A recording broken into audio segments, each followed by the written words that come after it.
Welcome to InSight. I'm Wendy Brokaw, here today with news about the wildly popular Salem Art Fair and Festival moving from summer to fall.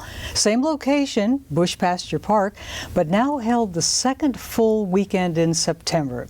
Now this year that's September 13th through the 15th, and we'll learn more about that soon. But first, what happened? Why the change on this, the festival's 75th anniversary? Well, here with us is Matthew Boulay, Salem Art Association Executive Director, who made the decision to move the fair to the fall. Welcome. Thank you for being my guest today, Matthew. Of course. Thanks for having me. Well, all these years, the festival was held in the summertime. Right. Why the change to the fall? Yeah, it's a good question, and it's a big question. You know, and it really comes down to getting feedback from our visitors and our vendors and our volunteers.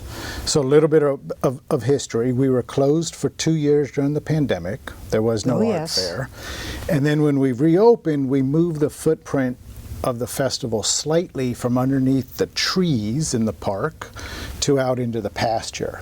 And the reason was the city had a new management plan for the park that prioritized protecting the trees. And so we are happy to move. I always say, what artist doesn't love trees? First thing we drew as kids was a tree or a flower.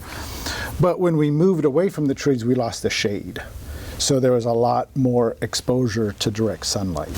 So the last 2 years, the number one complaint was about the heat. There were lots of compliments. It was good fair, but the complaints were about the heat.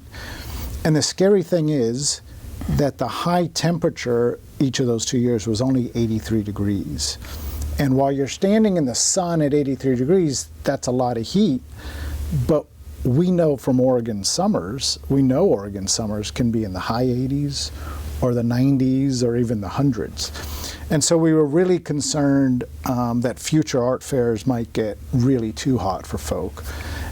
So what we did was a survey. We put out a survey after art fair last year, as far and wide as we could. We distributed it, and we got about 600 responses, which is a big number. 600's a lot. Yes, it is. Now we're talking artists and vendors and volunteers, sponsors. I mean, everyone in our network of art fair folk, which is thousands of people. We got about 600 responses, and across all of those groups, vendors, volunteers, artists, visitors, the number one priority suggestion was to move it from July to September. And it was 80% of the respondents said strongly move it. And so, you know, I think Oregonians would rather risk a little bit of rain in September than heat in July. So this will be the first year, and we're excited. What they were protecting, apparently, were white oaks. Yeah. They're iconic. Yeah, they're beautiful. And during the ice storm of a couple of years ago, the white oaks, the old growth trees in the park, were damaged by the ice. And that sort of increased the urgency of finding solutions. This was a plan that was in progress, how to protect the trees, but the ice storm really sort of dramatized how important it was. One of the trees that fell during the ice storm, this is amazing, was 370 years old. 370? Incredible. And so they can't date trees with specificity until they're actually fallen, and they essentially count the rings. So this one fell in the ice storm, and they dated it, you know, or they aged it to 370 years. And again, like, we're happy to do our part to protect the trees. I mean, it just makes sense for all the right reasons, but it requires some adjustments, and the move to September is one of those adjustments. Last year, that also meant moving people more into the open areas to protect the trees. How did that go?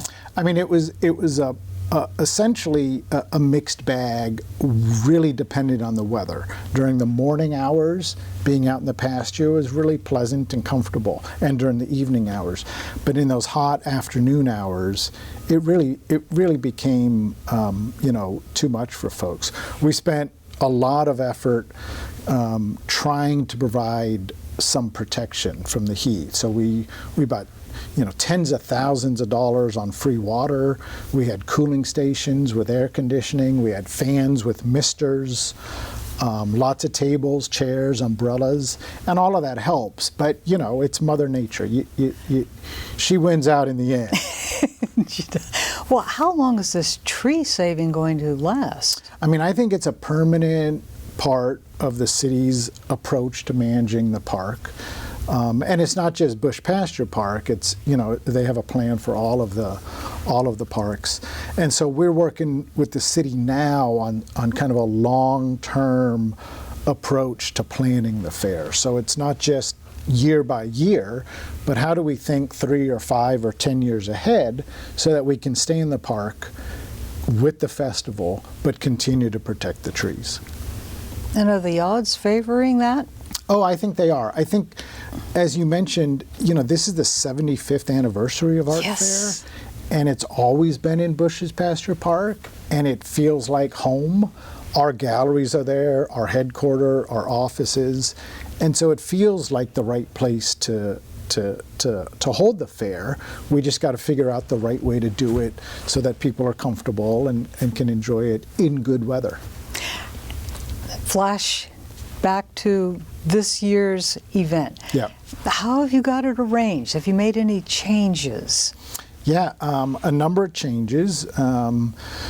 We're starting an hour earlier, and that's something that artists and visitors have asked us for. When we have started in the past, there'll be a line of 50 people waiting to get in. Some early bird shoppers who want the art, and so we're opening now at 9. We're opening the gates at 9.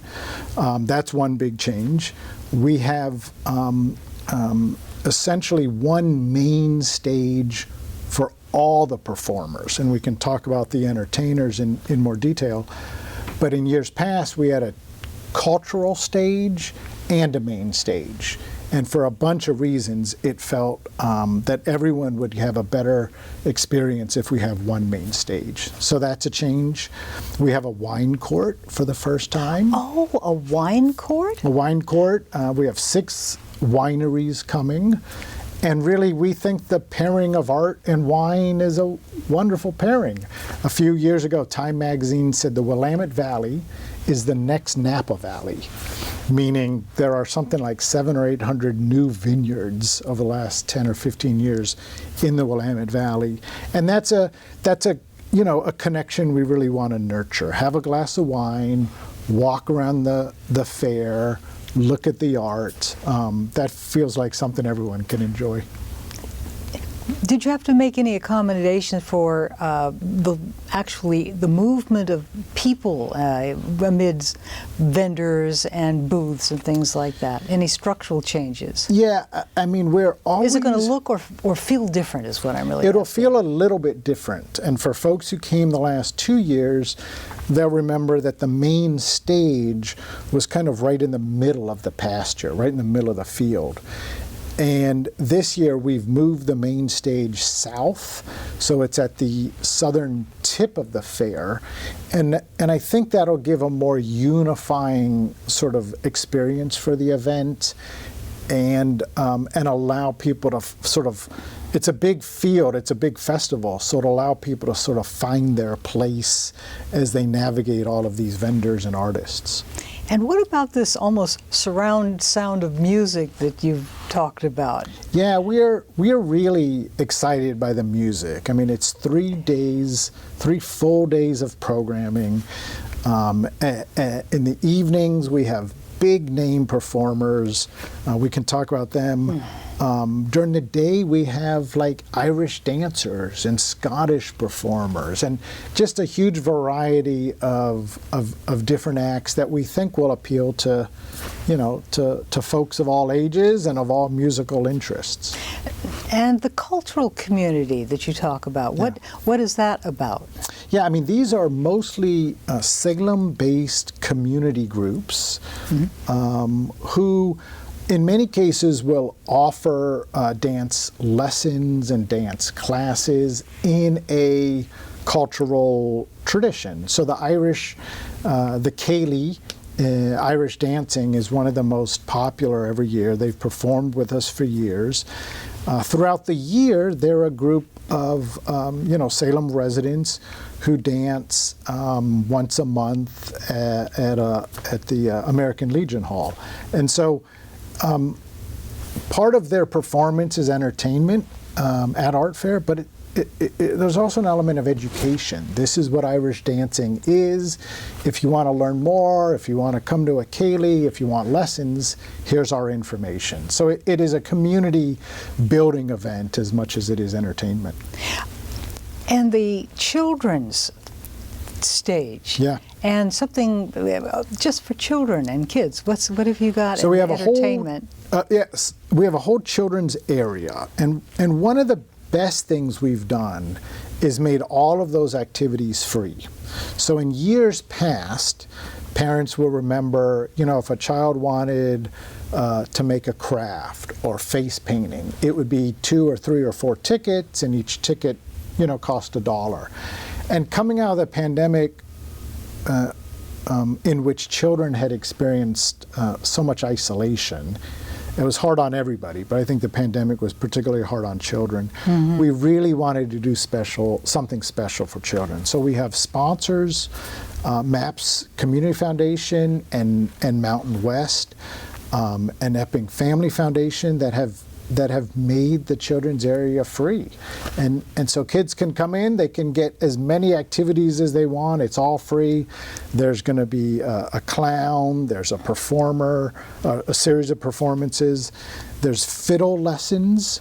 We have 25 fiddles that will be available to kids, and along with lessons. So, just lots of fun things that incorporate what we like to think of as all types of art: musical art, craft, making paintings. What's so neat about that is that you don't know what's going to inspire a young person to go, ooh, I like that, and maybe even pursue it. And that's what you want to give kids, all these different experiences. Mm-hmm. And somebody over here will fall in love with a fiddle, and someone over here will fall in love with finger painting or something else. And that's what that's a great metaphor for the whole experience. Is so many different types of art, types of music, types of food, beer and wine and coffee, that you can sort of find your own way to something that's fun. And the artists are there. What kind of artwork what categories of art? Yeah, I mean, we'll have this year about 200 artists, an incredible Whoa, that's group. A lot. It's a lot of artists. We have about somewhere around 350 apply every year. And so it's a very selective process. We have a jurying process. And so we're really excited that the artists that show an art fair are really high quality, top-notch, experienced artists, but across all medium. So there will be jewelers, there will be painters, there will be sculptors, folks who work with glass, folks who work with clay. I mean, again, it's really meant to provide this sort of wide-angle lens on what art means. And everything's for sale, and there are lots of different price points. Any digital art? There will be digital art. In fact, wait a minute, really? Yeah, and in fact, our poster this year. So every year, there's an art fair poster, a commemorative poster. And this year, for the first time, it's been created by a digital artist, a young woman from Salem, who tells us, she grew up as a kid coming to the art fair, and it shaped her approach to art. Her name is Sophie. She was selected to make our poster this year, and it's a really fun, sort of colorful, filled with people poster. I think folks will like it. Every one of your fairs is a learning experience. What excites you about this one? Really, the move to September is a big deal, and it's exciting. It's a little nerve-wracking. I mean, when you do something for 74 years in July, and then you move it to September, I think we did it for all the right reasons, and I think there's a lot of community support. But it's still a challenge getting the word out, letting everyone know that these are the new dates, September 13, 14, 15. And so we ask folks, to help us just spread the word. Tell your neighbor, tell your family members, tell, classmates or colleagues, just help us spread the word. I think that September will be a very popular time of year going forward. Where can you get tickets? Yeah, tickets can be purchased in two ways. One is online. Our website is salemartfair.org. And then also at the gate. Folks can just show up. They can pay with cash or credit card. All of our members, Salem Art Association members, get in for free. There's a discount for senior citizens. There's a discount for veterans. There's a discount for teenagers. Children 13 and under are free. And anyone carrying an Oregon Trail card can come in for free. And so what we usually say is if you're able to pay, please do. We're a nonprofit, and your ticket purchase supports art in our community. But if for whatever reason you're not able to pay, well, please come anyway. We welcome you. We want everyone to experience the art. That's what our mission is. I'm going to shift gears back to those white oaks and just the look of the Bush House, the gardens, the sense of history of the place. Yeah. And I know that the Salem Art Association started in 1919 under a different name. Could you give us a sense of the history of your organization? I mean, what a history, just a thumbnail right? sketch for people who don't know. It's 100 years old, as you say. It's older than that. There are two city-owned buildings that we work in and are open to the public. One is what we call the barn. It's the Salem Art Association's exhibition galleries. There are 4 galleries. There are constantly rotating shows.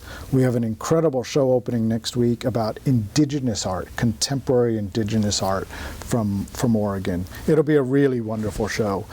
And the second building is the historic Bush House Museum. So Asel Bush and his family built the house in the 1870s. 150 years ago. The house has been extraordinarily well preserved. There's original wallpaper, there's original furniture. The structure of the house itself is many rooms with grand fireplaces, high ceilings. I mean, it's just a beautiful museum. It's a beautiful example of how a very affluent family from that era lived. But we've been curating it. Inside there's a collection of about 1,300 objects. There's original, candlesticks on the mantelpiece, original rocking chair, desk. And then we've created a new series of artists, of art, celebrating individuals from early Oregon history. And in this case, we've begun with Oregon Black pioneers. So these extraordinary portraits by an Oregon artist of folks who were instrumental in the early years of Oregon statehood, but have been overlooked by history, because of their skin color.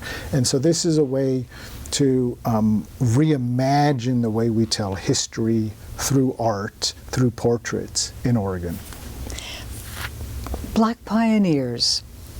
What was their story? How did they get to Oregon? I mean, it's a series of extraordinary individuals. The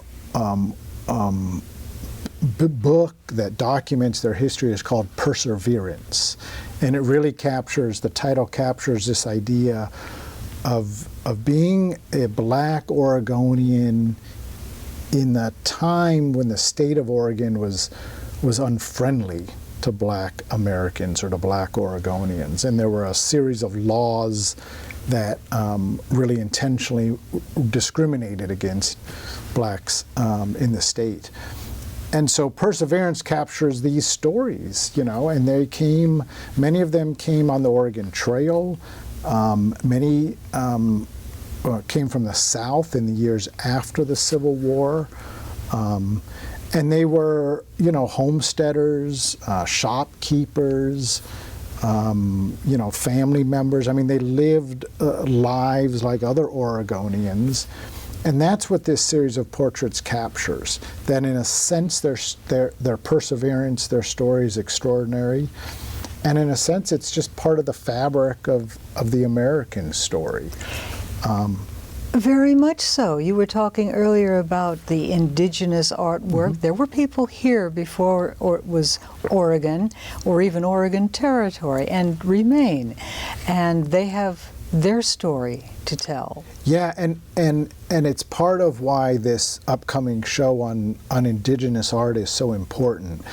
You know, what we say is that art operates on multiple levels. And on one level, it's just a beautiful object to look at. You can look at a painting or a sculpture, and it gives you something of beauty. But it also tells a story. And the point you're making is that for indigenous artists, it tells a story of being here for 10,000 years. It tells a story of, you know, surviving in this land even as, you know, white settlers moved in and displaced the indigenous people. And so the art is both part of a creative process by the artist, but part of telling history as well. And it's lovely to learn, perhaps, from the artists as part of this exhibit, their family stories or their stories? Yeah, and I think all artists bring their own experience into the art. I mean, their life story, and that's certainly the case with this upcoming show of indigenous artists. Are you aware of just how much this sounds like you're fostering the art spirit itself in a new generation of young people? Yeah, and that really is our mission. You know, that we have a huge number of education programs for young people. We have summer camps. We have field trips that sort of sit at the intersection of art and history. We have a program that takes practicing artists and places them in schools to teach art so that the students are receiving instruction from professional artists, teaching artists. And art, you know, art comes naturally to so many young people, to kids. They just start making things without calling it art or having been trained. And that creative spirit, you know, I think it's part of the human spirit, and it's certainly something we want to nurture. You have, you said something about the art in the schools program. Has that changed over time? It has grown over time. Really? And what do you owe that to? You know, I think it's this thirst for arts education, and many school districts have, for budgetary reasons, cut back on their arts education. They've cut back on their number of art teachers. And so we're able to step in with professional artists and offer these opportunities. I think the program is popular because the folks who are teaching from their own area of expertise, and they're coming with lessons that, you know, really work. I mean, that there's one, for example, where children are sculpting animals, and what they create is extraordinary. And you wouldn't maybe think that young children can sculpt soft stone in such a beautiful way, but the results speak for themselves. I mean, it's really fun. Where can we see these examples? Do you have actual exhibits of some of the works of art that these children do? Sure. First of all, our website has opportunities for all of these kids' education programs. We make as many as possible free or low cost, because that's, again, our intent and our mission. There are fees for some, but scholarships are always available. And then every March and April, we have a show called the Young Artists Showcase. And I have to tell you, it is our most popular show of the year by far. We probably have close to 300 artists, all ages, kindergarten through 12th grade. Actually, some even younger. We have preschoolers sometimes submit. It's March and April, and it's a really wonderful show. The walls are filled, floor to ceiling, with art made by children. Oh, I have to go. Yeah, it's great. You'll love it. Thank you. And the adults, what do you have to, are you bringing anything back that you used to have pre-pandemic for adult education and even arts education? Yeah, it's a great question. We have, since the pandemic, had a number of lectures by artists and historians.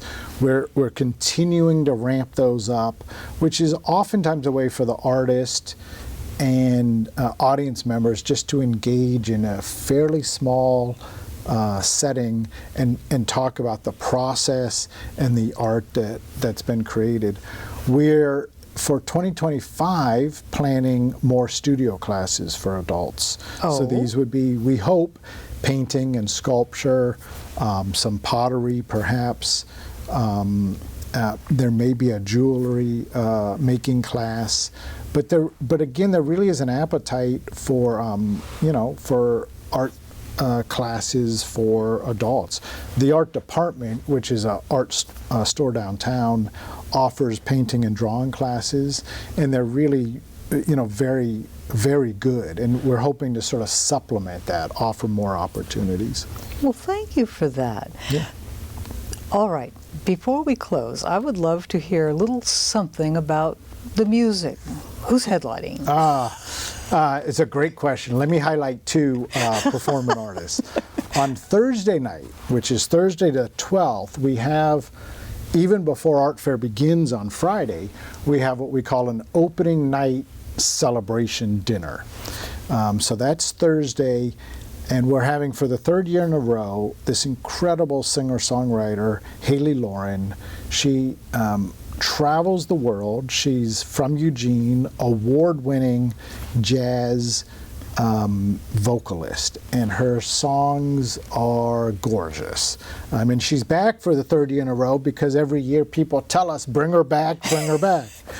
And then at the festival itself, we have a group that folks from the 90s, like me, if you're listening to music in the 90s, might remember. They're called the Cherry Poppin' Daddies.